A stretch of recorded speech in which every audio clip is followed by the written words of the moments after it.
But don't fight it. Relax to the cold.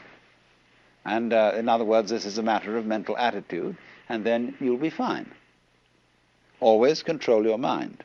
This is another way of approaching it, do you see? Now then, as soon as the student begins to experiment with these things, he finds out that it's not so easy as it sounds.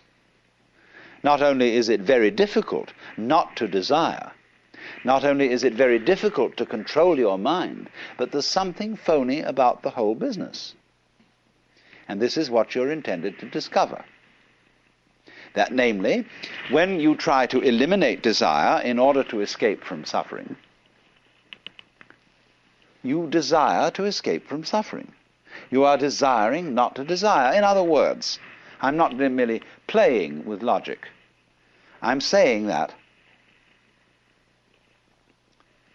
a person who is escaping from reality will always feel the terror of it. It'll be like the hound of heaven that pursues him.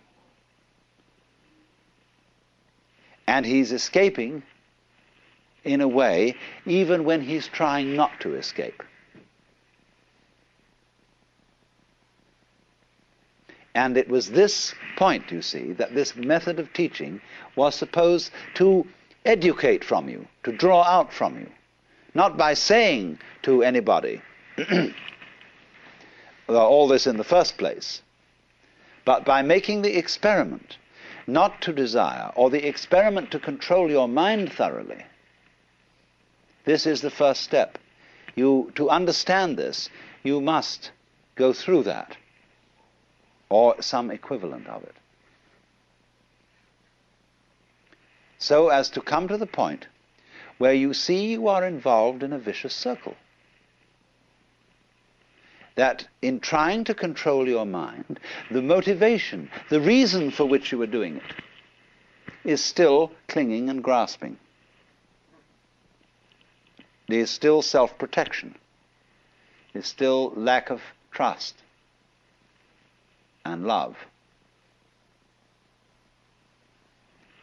So, when this is understood, the student returns to the teacher and says, look, this is my difficulty.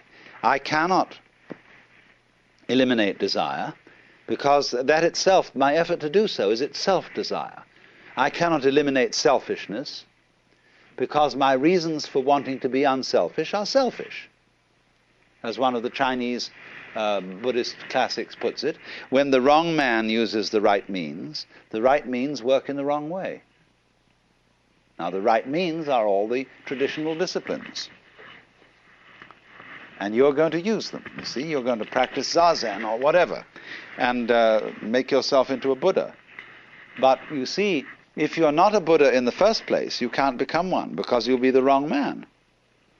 You're using the right means, but because you're using them for a selfish intent,